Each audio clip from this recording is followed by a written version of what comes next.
할렐루야. 고맙습니다. 잘 오셨습니다. 하나님이 여러분을 사랑하십니다. 오늘은 감리교회 존 웨슬리 회심 287주년 기념주일입니다. 웨슬리 목사는 1738년 5월 24일 이상에게 가슴이 뜨거워졌습니다. 성령을 받았습니다. 저는 오늘 우리에게 성령 받는 것, 회심하는 것이 얼마나 중요한지 말씀을 드리려고 합니다. 이 시간 하나님께서 우리 가운데 역사하셔서 우리 모두가 드리는 예배가 하나님 기뻐 받으시고 우리 심령마다 하나님이 주시는 뜨거운 은혜가 임하게 되기를 예수님의 이름으로 축원합니다. 우리 함께 인사하겠습니다. 하나님의 성도님을 사랑하십니다. 주의 이름으로 축복합니다. 영국에 짐 그레함이라는 유명한 목사님이 있었습니다. 이분은 영국에서 제일 좋은 대학교를 나왔습니다. 그리고 목사가 되었습니다. 정말 누가 봐도 지성인이고 지식인이었습니다. 정말 뛰어난 학식을 가졌다고 스스로 자부할 정도가 되었습니다. 그런데 이분이 목사가 되고 나서 큰 열등감에 빠졌습니다. 왜냐하면 자신은 누구보다도 공부를 많이 했고 또 성경도 누구보다 박식하고 또 실력도 있다고 갖췄다고 생각하는데 교회도 부흥하지 아니하고 예배를 드려도 은혜 받고 감동했다고 하는 성도들도 부족하고 또 기도해도 능력이 없고 힘이 없었기 때문입니다. 자신보다 좀 부족하고 실력도 부족한 목사들은 더 교회도 부흥하는 것 같고 또 예배도 은혜가 되는 것 같고 기도에도 능력이 있는 것 같은데 자신의 교회는 그런 능력이 나타나지 않았습니다. 더군다나 목회하는 교회의 성도들, 정말 공부도 못했다고 생각하는 성도들이 어느 날 막 은혜 받았다고 하나님 만났다고 굉장히 기뻐하고 믿음 생활을 능력 있게 하고 기도 생활도 은혜롭게 하는 것을 보면서 더 열등감에 빠졌습니다. 스스로 나는 대단한 목사다, 훌륭한 목사다라고 생각했는데 나보다도 정말 부족하다고 생각하는 교회 목사가 더 부흥도 하고 또 능력도 있고 또 성도들 중에도 너무나도 부족하다고 생각하는 분들이 큰 은혜 속에 살아가고 있는 것을 보면서 너무나 답답하고 괴로웠습니다. 그러던 어느 날 그들은 무엇이 다른가? 나는 무엇이 다르고 그 목사님들은 그 교인들은 무엇이 다르고 나는 무엇이 다른가? 가만히 보니 그들은 성령을 받았습니다. 그 목사님은 성령에 대해 사모하는 마음으로 기도 제목을 삼았습니다. 하나님 나에게도 성령 충만을 주옵소서. 성령 받게 해 주옵소서. 성령의 능력을 받고 이분은 달라졌습니다. 성경은 말씀합니다. 성령은 능력이라고. 예수님은 오직 성령이 너에게 임하시면 너희가 권능을 받고 예루살렘과 온 유대와 사마리아 땅끝까지로 내 증인이 되리라고 말씀하셨습니다. 여러분, 저와 여러분의 심령 속에 성령 하나님이 주시는 능력이 함께하기를 예수님의 이름으로 축원합니다. 베드로는 예수님의 제자 가운데도 수제자였습니다. 베드로의 믿음이 얼마나 좋았는지 한 번은 예수님께서 무리를 걸어오시는 것을 보고 예수님, 나에게도 무리를 걸어오라고 말씀하십시오 하고 담대히 뛰어들어 무리를 걷기도 했습니다. 우리가 알고 있는 마태복음 16장에 너무나 유명한 멋진 신앙 고백을 했습니다. 주는 그리스도시요 살아계신 하나님의 아들이십니다. 그때 예수님이 칭찬하십니다. 바요나 시몬아, 이것을 내게 알게 하니는 혈육이 아니라 하늘에 계신 하나님 아버지시다. 그는 하나님의 능력을 힘입어서 이런 신앙 고백을 할 수 있게 되었다고 칭찬도 받았습니다. 또 예수님이 로마 병정들에게 붙잡혀 가실 때 예수님을 붙잡으러 온 대제사장의 종의 귀를 칼로 내리치면서 분노합니다. 예수님을 지켜드리겠다고 합니다. 그랬던 그가 얼마 후 예수님께서 십자가에 고난받으실 때 3번씩이나 예수님을 부인합니다. 예수님을 모른다고 거짓말을 합니다. 갑자기 그의 마음에 두려움이 생겼을까요? 갑자기 예수님의 제자였던 그가 제자가 아니라고 거짓말해야 됐을까요? 왜 예수님을 그렇게 마음 아프게 해드리면서까지 이렇게 예수님을 부인하는 사람이 되었을까요? 그가 예수님이 하나님의 아들이심을 몰랐을까요? 예수님이 어떤 능력을 행하시는지를 못 봤나요? 아니죠. 예수님이 문둥병자 고치시고 죽은 나사로 살리시고 오병이의 기적을 일으키시면서 당신은 하나님의 아들이십니다. 당신은 메시아입니다. 신앙 고백을 했던 그였습니다. 그럼에도 불구하고 베드로는 그의 믿음이 표면적 믿음에 불과했습니다. 표면적 믿음의 실체였습니다. 그래서 예수님이 십자가에 고난당하시고 자신마저 붙잡혀가 고난당할 것 같은 생각에 거짓말을 합니다. 예수님을 부인합니다. 훗날 이 모든 사실이 너무나 부끄러워서 통곡하고 회개하고 울지만 그 일은 이미 지나간 일이었습니다.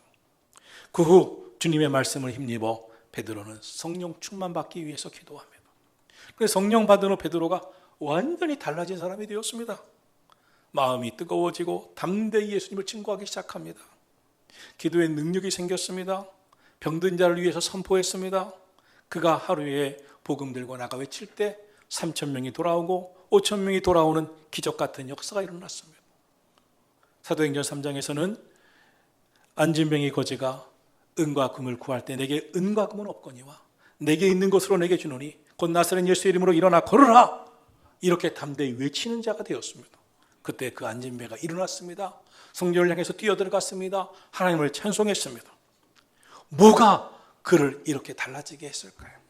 뭐가 베드로를 변하게 했을까요? 그가 사도행전 1장에서 예수님 말씀을 따라 성령을 받았기 때문입니다. 사랑하신 성도 여러분, 오늘도 저와 여러분이 신앙생활하면서 믿음의 사람답게 산다고 산지만 아주 결정적인 순간에 마음이 나약해지고 낙심하고 절망하고 좌절할 때가 많습니다. 과연 하나님은 살아계신가? 하나님은 날 사랑하시는가? 이 문제가 과연 해결될 것인가? 자포자기할 때가 얼마나 많습니까? 그러나 베드로를 통해서 오늘 우리가 깨달아야 할 것이 있습니다. 베드로가 달라졌습니다. 변했습니다. 오늘 저와 여러분도 달라지기를 예수님 이름으로 축원합니다. 감리교회 존 웨슬리는 성령 받고 능력 있게 전도하기 시작하면서 이렇게 감리교 부흥운동을 이루었습니다. 그러나 그는 옥스퍼드 대학을 다니면서 지성적이고 규칙적인 신앙생활을 한 사람이었습니다. 누구보다 경건했습니다. 누구보다 열심히 공부했고 열심히 있는 크리스찬이었습니다. 주의종의 아들이었습니다. 그런 그가 당시 신대륙인 미국에 선교하러 나갑니다. 이 신대륙 미국을 향해서 가던 대서양 한가운데서 그가 탄 배가 그만 풍랑을 만납니다. 그때 전혀 경험하지 못했던 죽음의 경험을 하게 됩니다. 배가 뒤집힐 지경입니다. 무서움에 떨었습니다. 나도 이렇게 죽을 수도 있구나 하는 생각에 겁에 질려 먹었습니다. 그 위협은 그를 사정없이 흔들었습니다. 그런데 그때 배 안에 이상하리만큼 평안하게 능력 있게 찬송을 부르는 이들이 보였습니다. 모두들 두려워 떠는 가운데도 평안하게 찬송했고 그 찬송은 능력이 있었고 그 기도는 힘이 있었습니다. 모라비안 교파의 크리스찬들이었습니다. 존 웨슬리는 그들을 향해 다가갔습니다. 이들은 죽음의 위협이 무섭지 않은가? 어떻게 저렇게 평화로운가? 태어날 수 있을까? 저들을 두렵지 않게 한 그것은 무엇인가? 저들을 저렇게 담대하게 했던 그것은 무엇일까? 풍랑 가운데 겨우 목적지인 미국 땅에 도착합니다. 그러나 첫 번째 선교지에서 그런 큰 실패를 경험하게 됩니다. 선교는 지식으로 하는 게 아니었습니다. 마음의 수양으로 하는 게 아니었습니다. 아무리 성격을 준비하고 마음의 수양을 하고 많은 지식을 준비했지만 그것이 그의 선교를 능력 있게 하지 못했습니다. 웨슬리는 그 선교를 실패하고서 풍랑이는 배 안에서 그렇게 담대했던 그 그룹에 속한 한 분의 목사님을 만납니다. 진지한 대화를 나눕니다. 그때 그분이 웨슬리를 꿰뚫어 보면서 묻습니다. 당신 예수 그리스도를 믿습니까? 그러자 웨슬리가 대답합니다. 나는 예수님이 온 세상을 구원하기 위해 오신 그리스도 구세주이심을 잘 알고 있습니다. 그러자 그가 다시 묻습니다. 그분이 당신을 구원하셨음을 믿습니까? 그 예수님과 당신은 어떤 관계입니까? 그때 웨슬리가 대답합니다. 나는 그가 나를 위해 죽으셨기를 바랍니다. 이것이 1736년 2월 7일에 그의 일기였습니다. 결국 이 신대륙 미국에서의 선교는 큰 실패를 하고 부끄러운 모습으로 영국으로 돌아옵니다. 영국 옥스퍼드 대학의 교수였고 누구보다 지성인이었고 경건한 생활을 했고 규칙적인 삶을 살았고 성경을 잘 알고 있었던 그런 겉으로 보기에 표면적인 열정적인 신앙인이었던 그가 견딜 수 없는 실패를 맛보고 만 것입니다. 호기롭게 떠난 선교지에서 실패를 안고 돌아온 웨슬리는 그들에 대해서 생각하게 됩니다. 그 모라비안 크리스찬들, 그들은 왜 그렇게 평안했나? 왜 그렇게 담대했나? 무엇이 그들을 그렇게 했을까? 그래서 그들의 집회에 참석하여 배우려고 노력합니다. 그러던 가운데 1738년 5월 24일 저녁 8시 45분쯤 그 예배에 참석한 존 웨슬리의 심령에 로마서 서문을 낭송하는 가운데 가슴이 뜨거워지는 은혜가 임했습니다. 성령께서 그의 마음을 사로잡으셨습니다. 그동안 세상에서 줄 수 없었던 하나님이 주시는 위로부터 주시는 힘을 공급받았으며 그는 그날 이제까지 경험하지 못한 체험을 하게 됩니다. 그동안 예수를 믿었지만 주님을 찾았지만 그때까지 체험하지 못했던 가슴이 뜨거워지는 성령 체험을 하고 달라지기 시작했습니다. 확신이 생겼습니다. 흔들림 없는 믿음이 생겼습니다. 땅끝까지 복음을 전하겠다는 하는 열정이 생겼습니다. 그리고 그때부터 거리로 나갑니다. 시골 마을로 갑니다. 광산으로 갑니다. 그리고 복음을 전합니다. 88세의 나이까지 그의 몸은 다 닳아 없어지기까지 4만 번 설교하면서 복음을 전했다는 것입니다. 사랑하시는 성도 여러분, 그를 변화시킨 그것은 과연 무엇일까요? 그의 삶을 이렇게 새롭게 한 것은 과연 무엇일까요? 그의 마음에 임한 성령의 능력이었습니다. 사랑하시는 성도 여러분, 오늘 저와 여러분의 심령에도 위로부터 오는 성령의 은혜가 함께 하시기를 예수 그리스도의 이름으로 축원합니다. 오늘 성경 말씀 사도행전 19장 2절에 보면 사도 바울이 에베소에 와서 이렇게 묻고 있습니다. 너희가 믿을 때에 성령을 받았느냐? 이것은 오늘 우리 모두를 향해서 질문하시는 말씀이기도 합니다. 너희가 믿을 때에 성령을 받았느냐? 그들이 대답합니다. 아닙니다. 성령이 있음도 듣지 못했습니다. 그럼 왜 사도 바울은 에베소 교회 교인들에게 너희가 믿을 때 성령을 받았느냐고 물었을까요? 예수님 믿었어? 그럼 됐다라고 하지 아니하고 그래 믿음을 가졌느냐? 그럼 성령을 받았느냐고 왜 물었을까요? 성령 받는 것이 무엇이길래 그것이 얼마나 중요한 것이길래 성령을 받았느냐? 라고 물었을까요? 성령 받기 전에 예수님의 제자들은 너무나 무기력했습니다. 예수님의 제자로 3년이나 따라다녔지만 훈련받았지만 그들은 수많은 기적을 보았고 예수님의 말씀을 직접 들었지만 그는 그럼에도 불구하고 예수님이 십자가에서 고난당하실 때 베드로만이 아니라 모든 제자들이 다 뿔뿔이 예수님을 모른다고 도망치고 말았습니다. 부활하신 예수님을 보고도 무엇이 두려운지 한 곳에 모여 문을 꼭꼭 닫고 숨어 있었습니다. 그들은 여전히 능력 없이 살았습니다. 제자이지만 제자답지 못했습니다. 그런 제자들을 보시고 예수님께서 하늘로 승천하시면서 이런 명령을 하십니다. 너희는 예루살렘을 떠나지 말고 아버지의 약속하신 것 성령을 기다리라. 오직 성령이 너에게 임하시면 너희가 권능을 받고 예루살렘과 온 유대와 사마리아와 땅끝까지로 내 증인이 되리라. 사도행전 1장 4절을 말씀합니다. 사도와 함께 모이사 그들에게 분부하여 이르시되 예루살렘을 떠나지 말고 내게서 들은 바 아버지께서 약속하신 것을 기다려라. 요한은 물로 세례를 베풀었으나 너희는 몇 날이 못되어 성령으로 세례를 받으리라.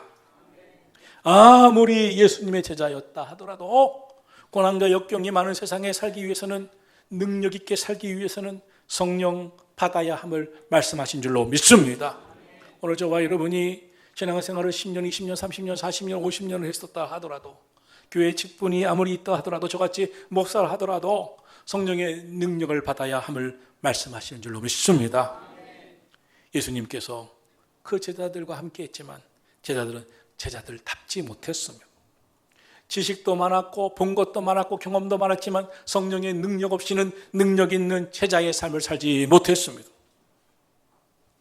그래서 예수님은 말씀하십니다. 예루살렘을 떠나지 말아라.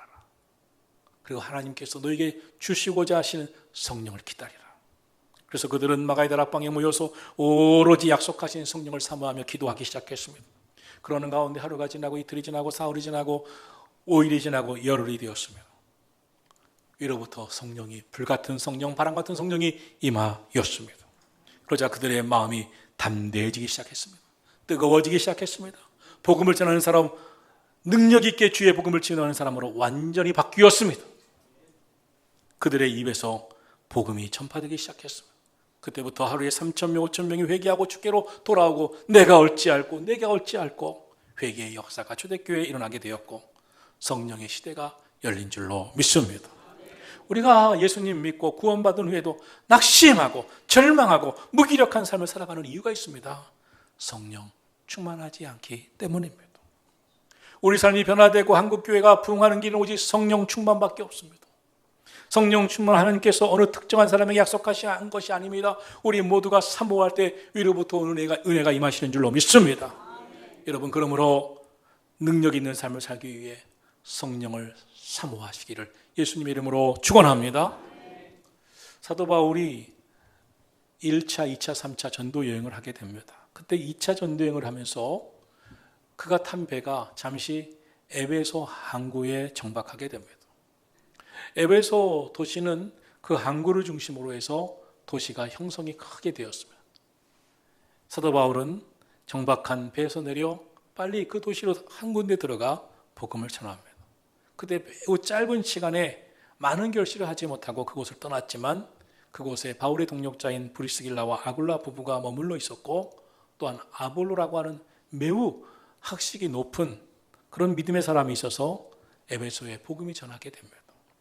그래서 다시 제3차 전도여행 때 에베소에 당도했을 때는 그곳에 12명의 크리스찬들이 있었습니다. 그런데 사도 바울이 그 12명의 크리스찬들을 볼 때 믿기는 믿어도 삶에 아무런 힘이나 능력이 없음을 보게 되었습니다. 왜 저럴까? 그래서 질문을 하게 됩니다. 너희가 믿을 때 성령을 받았느냐? 그러자 그들이 대답합니다. 우리는 성령의 계심도 듣지 못하였습니다. 우리가 구원받은 후 하나님의 자녀로 죄와 싸워 승리하고 이겨내고 지속적으로 믿음으로 살기 위해서는 성령 충만함을 힘입어야 됩니다. 하나님의 성령이 내 안에 오셔서 낙심치 말아라. 내가 너와 함께 할 것이다. 너를 믿음으로 승리할 것이다. 그리고 우리 삶에 끝없이 주의 영으로 충만케 하셔서 느끼게 하시고 깨닫게 하시고 충만케 하시는 은혜가 임해야 할 줄로 믿습니다. 성령 충만 없이 죄악된 세상 속에서 하나님의 자녀로서 능력 있게 살 수가 없습니다. 거룩하고 성결한 삶을 살 수가 없습니다. 성령 받으면 마음 깊은 곳에서 주님이 말씀하십니다. 찬양이 솟아오릅니다. 믿음이 일어납니다. 기쁨과 감사가 넘쳐납니다. 찬송을 부르고 싶고 예배 시간, 기도 시간이 기다려지고 세상을 이길 힘을 공급받게 되는 줄로 믿습니다. 온 세상의 죄악과 악한 영과 싸워 하나님 주시는 능력으로 이길 힘이 생기고 나는 약하지만 주님이 주시는 은혜로 승리하게 되는 줄로 믿습니다. 여러분, 이 세상을 살아가기 위해서는 힘이 있어야 돼요. 하나님이 주시는 위로부터 오는 은혜가 있어야 돼요. 성령이 주시는 힘이 있어야 돼요.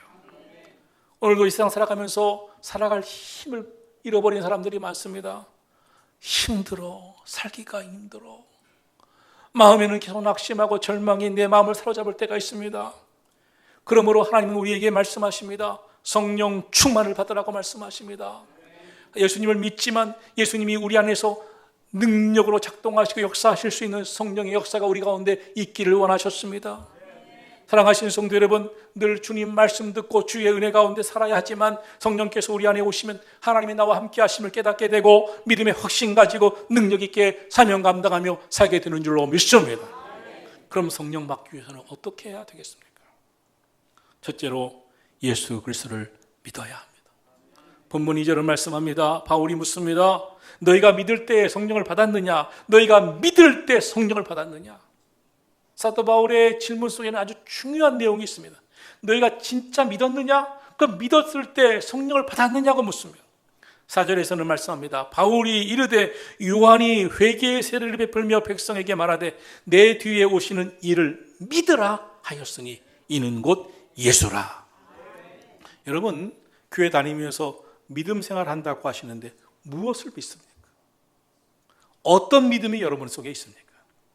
예수님이 나의 구주시지, 예수님이 나의 손을 붙잡고 계시지, 예수님이 나의 하나님이 되어주시지, 나의 구세주시지, 이 예수님에 대한 믿음이 있기를 축원합니다.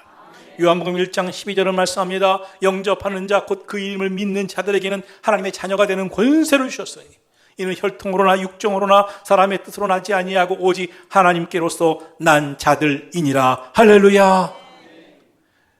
예수님의 이름을 믿는 것은, 하나님의 자녀가 되는 권세를 얻는 것은 내 노력으로 사람의 뜻으로 열정으로 나는 게 아니라는 거예요.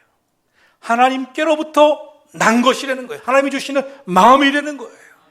오늘 하나님께서 우리 가운데 이 믿음을 주시고 하나님이 나의 하나님 아버지가 되시고 주의 성령이 내 안에서 역사하심을 믿는 믿음으로 살게 되기를 예수님의 이름으로 축원합니다.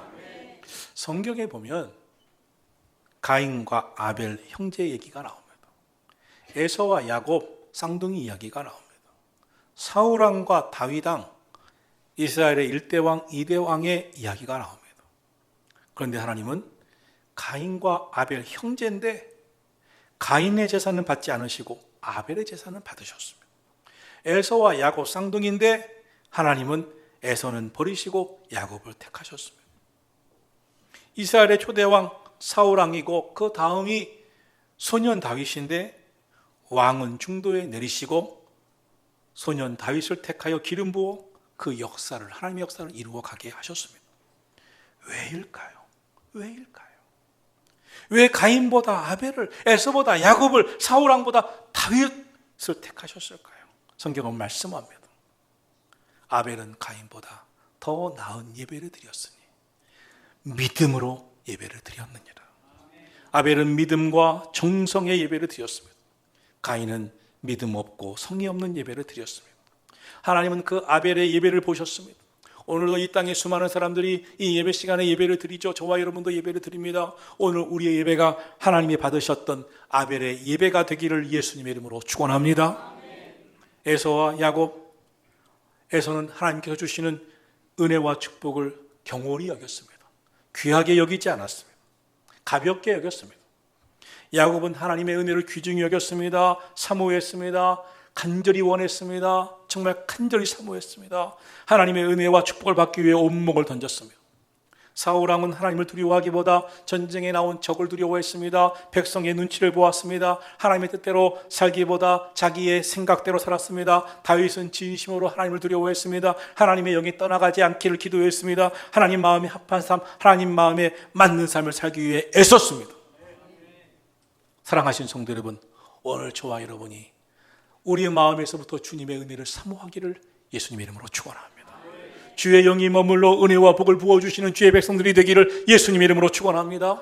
로마서 10장 9절은 말씀합니다. 입으로 예수를 주로 시인하며 또 하나님께서 그를 죽은 자 가운데서 살리신 것을 내 마음에 믿으면 구원을 얻으리니 사람이 마음으로 믿어 의에 이르고 입으로 시인하여 구원에 이르느니라.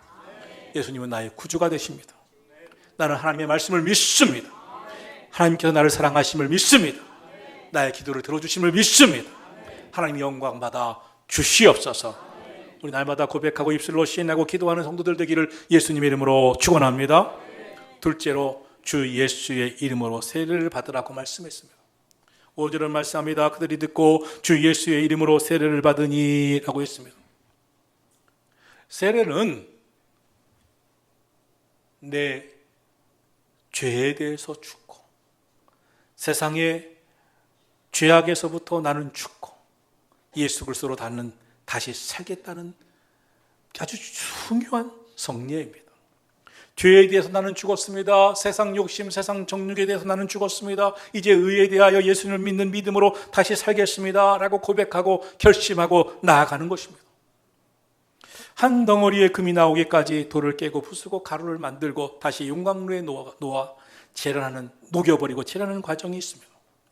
우리 죄인 한 사람이 신앙인으로 거듭나는 것도 용광로에 들어간 그런 불순물들이 녹아져서 다시 금으로 생성되어 나오는 것처럼 영적 용광로인 다락방에 들어가 성령 체험을 하기 위해 간절한 마음으로 주의 은혜를 사모하고 또 부르짖어야 하는 것입니다. 성령 받기 위해서 120명의 제자들은 열흘 동안 몸부림치며 기도했습니다. 사도행전 1장 14절을 말씀합니다. 더불어 마음을 같이하여 오로지 기도에 힘썼다고. 아마 그들의 기도는 해산의 고통처럼 간절한 마음으로 부르짖는 기도였을 것입니다. 체험 신앙을 가져야 능력 있는 신앙생활을 할 수 있음을 믿으시기를 축원합니다. 우리 선한 목적의 모든 성도들이 성령 받아 믿음의 확신 가지고 능력 있는 신앙생활을 하기를 예수님의 이름으로 축원합니다. 여러분, 저와 여러분 모두가 성령을 사모하기를 축원합니다. 우리 영혼에 부으시는 주의 은혜가 임하기를 예수님의 이름으로 축원합니다. 셋째로 그들에게 안수하자 성령이 임했습니다. 6절입니다. 바울이 그들에게 안수하며 성령이 그들에게 임하심으로 방언도 하고 예언도 하니. 사도 바울이 성령에 대해 말씀을 가르치고 한 사람 한 사람 사모하는 심령들의 마음을 보시고 안수하기 시작하자 성령께서 그들에게 임했습니다. 불같은 성령, 바람같은 성령이 임하자 방언하기 시작했습니다. 예언하기 시작했습니다. 성령 충만은 그리스도의 영으로 그 심령을 덮는 것입니다. 그리스도의 성령으로 그 마음을 덮는 것입니다. 우리의 생각과 세상적인 욕심 따라 살던 마음을 주의 성령께서 예수님의 생각으로, 예수님의 뜻으로, 주님의 마음으로 우리를 덮으시는 것입니다. 오늘도 주의 성령이 저와 여러분을 덮으셔서 생각할 때마다 주님 생각, 기도할 때마다 주님 생각하며 기도하게 되기를 예수님의 이름으로 축원합니다. 성령이 이끄시는 대로라는 책이 있습니다. 스토미 오마샨이란 목사님의 책입니다. 이분은 그 마음의 거절감의 상처가 너무 컸다고 합니다. 슬픔이, 두려움이, 우울증이, 불안이 가득해서 수없이 자살 충동 속에 빠졌다고 합니다.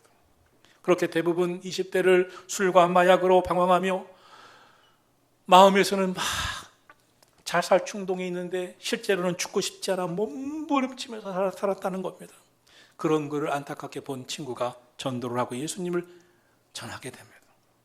예수님을 영접하면서 그의 인생이 달라지기 시작합니다. 난생 처음 성령을 받고 그의 마음에 소망이라는 것이 생기기 시작했습니다. 그리고 그는 그 깨달음을 이렇게 고백합니다.